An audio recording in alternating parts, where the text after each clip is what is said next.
Hello everyone, good morning. मस्त वातावरण आहे आज सकाळचं, तुम्हाला दिसतच असेल।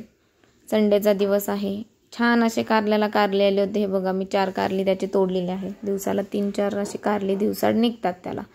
कालही काही तोडलेली कारले आहेत माझ्याकडे, ते मी तुम्हाला दाखवते व्हिडिओच्या एंडला।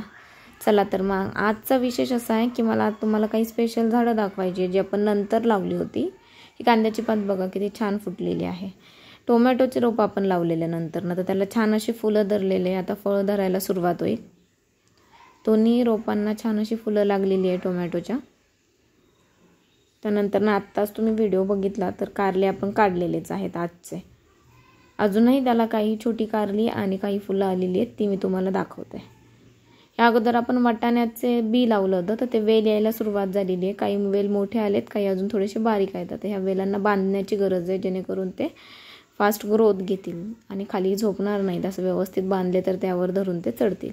मस्त असा कढीपत्ता आहे, कंटिन्यू मी तो काढत असते फोडणीसाठी आणि तो कंटिन्यू फुटतोय। तर हे बघा कारल्याचा वेल, अजूनही तुम्हाला छोटी छोटी ही कारली त्यावर दिसत असते।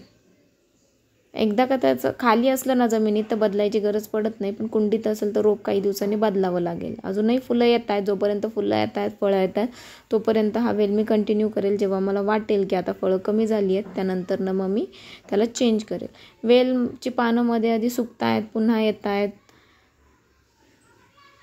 तर हे स्पेशल मला तुम्हाला आज दाखवायचं होतं। तर हा जो आपला पानाचा वेल आहे, मी आईच्या इकडून आणलेला, तर तो पण आता मी घरी गेल्यानंतर ना पूर्णपणे वाळलेला आहे। त्याला खूप जास्त पाणी लागतं या वेलाला, पण तरीसुद्धा मी त्याला न हात लावता कंटिन्यू पाणी टाकतच राहिले। आणि तुम्हाला मी जवळून दाखवते की ह्याला किती छान कोंब फुटलेत। आणि खाली छोटे छोटे जे तुम्हाला दिसत आहेत फुटलेली, मी इथं मे बी कोकणात गेलो होते तिकडून आणलेले जे भेंडीचं बी आहे ना, ते टाकलं होतं। जरा वेगळ्या पद्धतीची भेंडी, एकदम छोटीशी। आता वाढल्यानंतर ना बघूया नक्की तेच रोप लावलेले जे बिया होत्या त्या उगवल्यात की नाही। झाडाला पाणी देऊन घेते। हे पूर्ण वाळलेलं झाड असताना सुद्धा मी त्याला न काढता मी त्याला कंटिन्यू पाणी देत राहिले। 15-20 दिवसांनी तुम्ही बघू शकता प्रत्येक जागेवरून पुन्हा कोंब फुटलेला आहे। म्हणजे निसर्गाची जी ही ताकद आहे ना, ही खूप वाखाणण्याजोगी आहे की कितीही वाईट कंडिशन असली तरी पण निसर्ग त्यातून स्वतःची वाट काढतोच आणि त्यातून पुन्हा एकदा फुलून दाखवतो। हे एक शिकण्यासारखी गोष्ट आहे निसर्गाकडून। आणि हे माझ्या घराच्या बाहेर जे शू रॅक आहे त्यावर मांडलेली मी 3 फुलांची झाडं आहेत। त्यातलं ते शेवंतीचं येल्लोवालं झाड आहे, ते माझ्या मैत्रिणीने हळदी कुंकाला वाटलंय। खूप चांगली गोष्ट आहे हळदी कुंकाला वाटण्यासाठी, तो जर तुम्ही झाडं आणत असाल तर। ही एक दुसरा शेवंतीचाच प्रकार होता। आणि हे एक पिंक कलरचे फुलं येतात, त्याला शोचंच झाड आहे।